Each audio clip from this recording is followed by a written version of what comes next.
we were lucky actually because we're in the middle of a thunderstorm at the minute, and at 20 to 1, we think our outside area was hit by lightning, and this TV started smoking.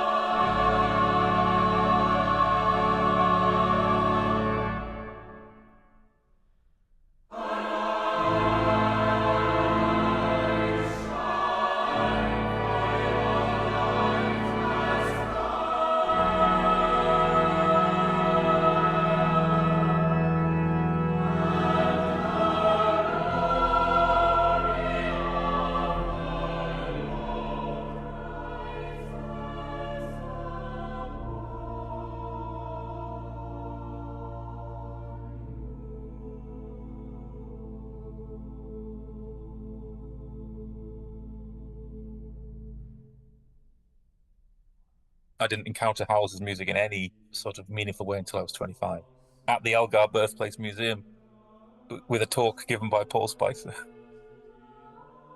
We were having a day out to Worcester and then or to the Malverns maybe, and then we ended up there, and there was a talk on about Howells, and we didn't have enough money to get in, and they let us in, and that was when I really got to know his music. And then I went and bought Paul Spicer's book straight afterwards, and then yeah, that was that. So a chance meeting, and a kind lady that let two of us in for £2.40 or whatever we had in cash.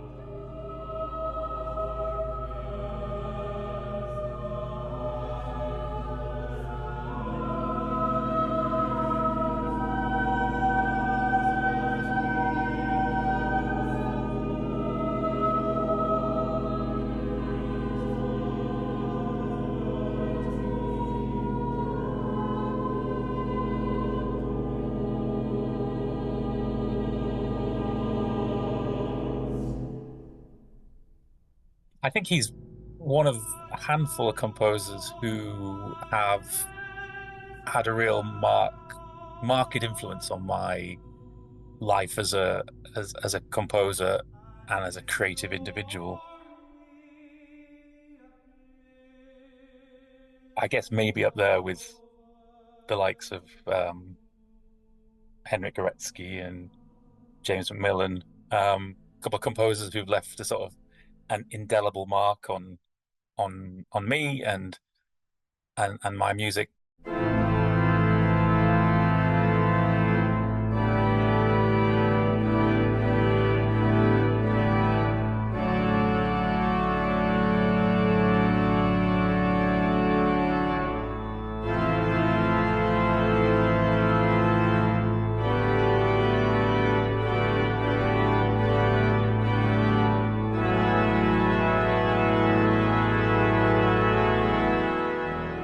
I guess Howells has a slightly different position because encountering his music really sent me off in a different direction from where I'd been going prior to that. So in a kind of tangential way, I've got a lot that I owe him. So I'll never know, of course.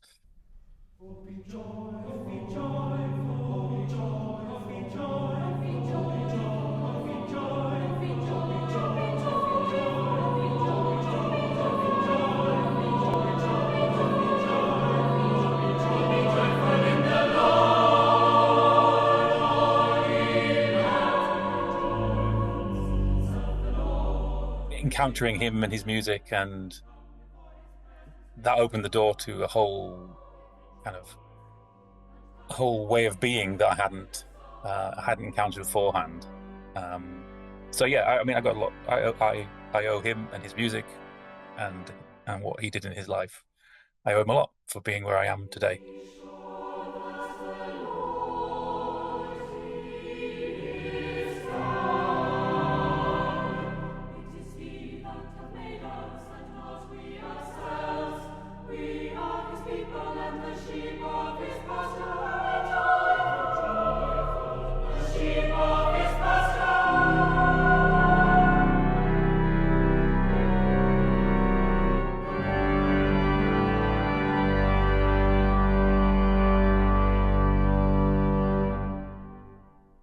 not being an organist or a singer or anything like that, I didn't have perhaps years of my juvenile life where I enjoyed the music but didn't understand it. I kind of came at it straight away being like, I like this music. Why do I like it?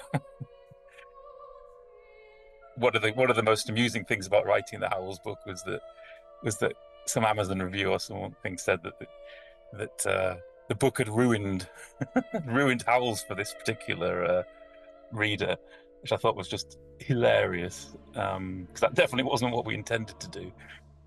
Finding out more about how the music was constructed and the influences behind it just strengthened my love of it, really.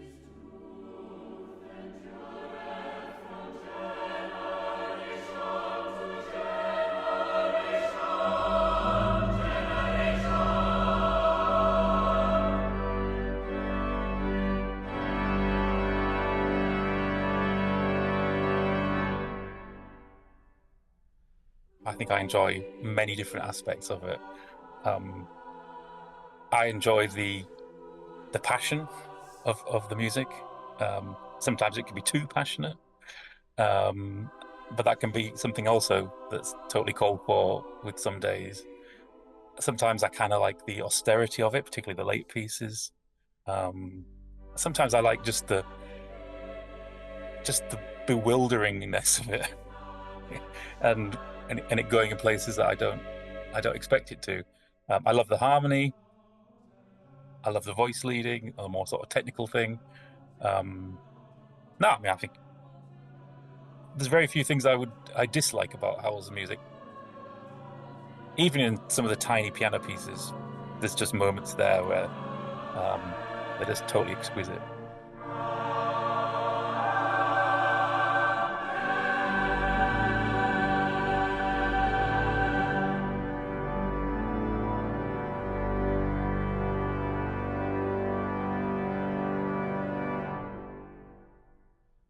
Sometimes I just like to be absolutely blown away by it.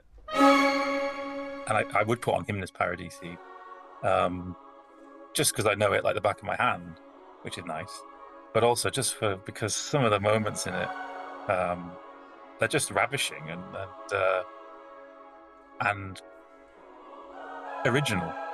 It's not just noise. It's not just weight of sound. It's music finally erupting in a in a way that it seems to be is wanting to do that, and I love that. Yeah, it's that piece probably more than others would be one that I would return to again and again. You know, something to make me, if I'm having a bad day, that would be something that I'd put on to make myself feel better.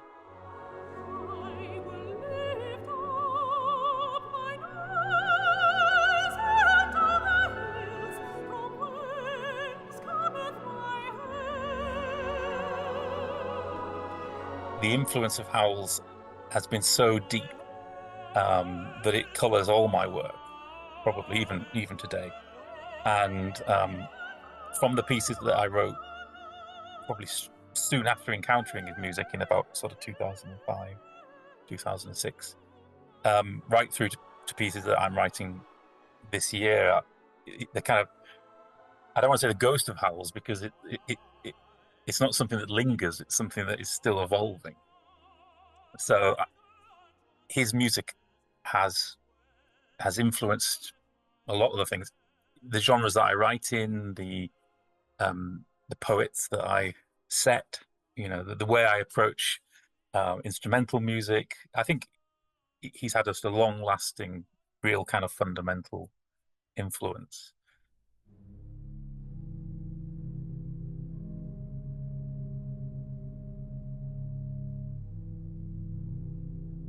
Early pieces around maybe 2008 are definitely modeled on Howells.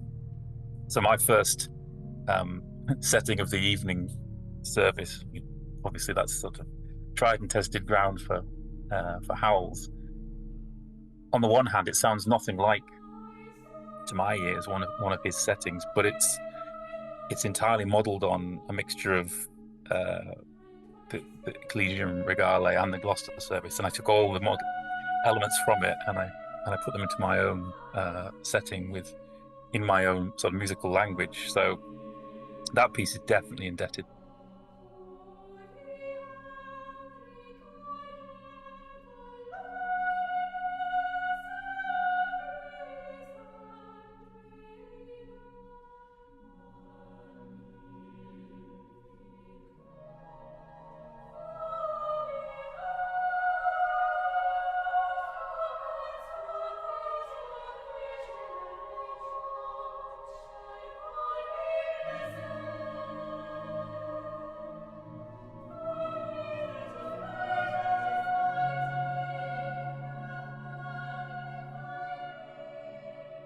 One piece particularly that I think is kind of indebted to Howells and maybe more like an idea of Howells rather than his music is a piece I wrote for choir and trumpet in 2010, a piece called Invocation, and it's a setting of Edward Thomas's poem Adelstrop, very famous poem about this train that pulls up at this tiny Gloucestershire railway station, and he had this sort of dreamlike sequence of this train unexpectedly turning up the steam, and then the train disappears again, and for me that writing that piece was it was a really kind of like intoxicating moment in my life where I lived on the border of Oxfordshire and Gloucestershire, and I was working at Oxford University. I'd spent the previous 5 years living in Gloucestershire, and it was just a sort of like a homage to that whole kind of period and that sort of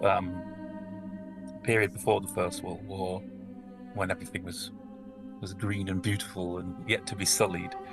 And I think that that piece, although not necessarily relating to anything from Howells' music, it, it would never have been written if I hadn't encountered Howells.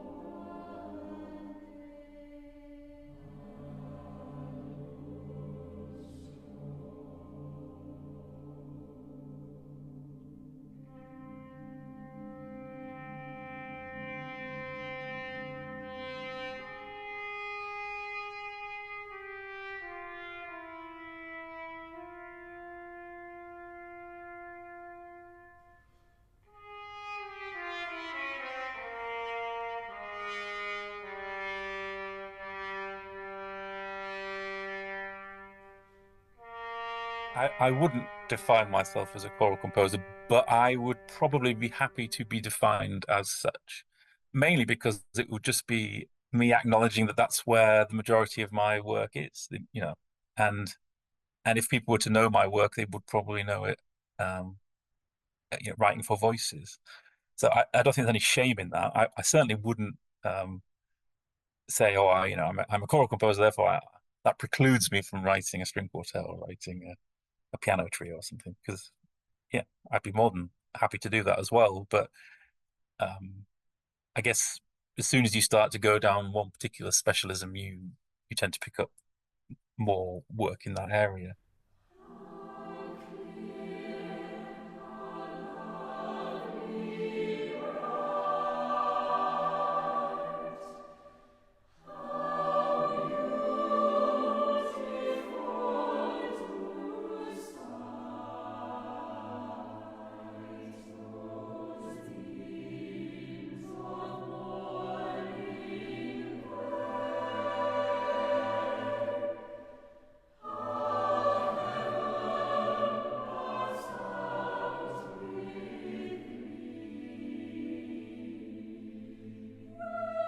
I think it's a real divide, and I have I've written about this uh, before. This kind of like there being a divide between instrumental and choral composers, also partly in the sense of what they write and how they see themselves, but also maybe in the sense that there's a prestige element, and that there's more prestige by far with writing opera and orchestral works and chamber works than there is writing choir pieces. And I don't think there's any reason for that, but the way I perceive it, that's something that exists.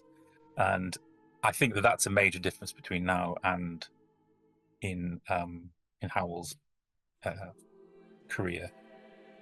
although Howells was by the end of his career predominantly known for his choral music, I would imagine that he saw himself very much as a purveyor of all the compositional crafts. And the same for, Walton, Britten, whoever. And I think that there is an element that's changed today, in the sense that you can have composers who actively don't write for voices, and they're quite happy to say that. And you would have the opposite, where composers are, you know, primarily working with choirs. You can do both, and that should be celebrated.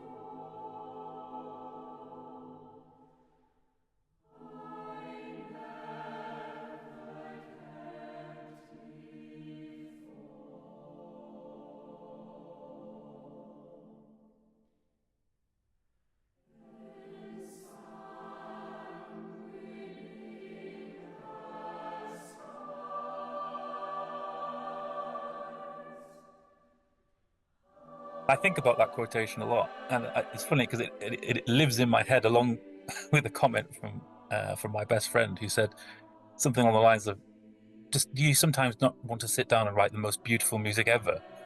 And I I was thought such a strange conceit. Like, I guess I do think about that, and I think about how to write beautiful music, and I love the fact that Howells's music is beautiful, but it's not. I don't think it's conventionally beautiful. It's not. You have to work to uncover that beauty, I think. It's not quite as instantly approachable or accessible as even some of his contemporaries, even Vaughan Williams, say. I think you have to kind of be ready for it. But then once you do let it in, I think it does have a has a kind of searing beauty to it. I do try to write music that I like to listen to. I don't always achieve that, um, but I think I follow the same idea that in the end of at the end of the day, when I look back on whatever I've achieved, that it was music that I wrote because I wanted to write it, and I think that's possibly similar to how Howells might have felt.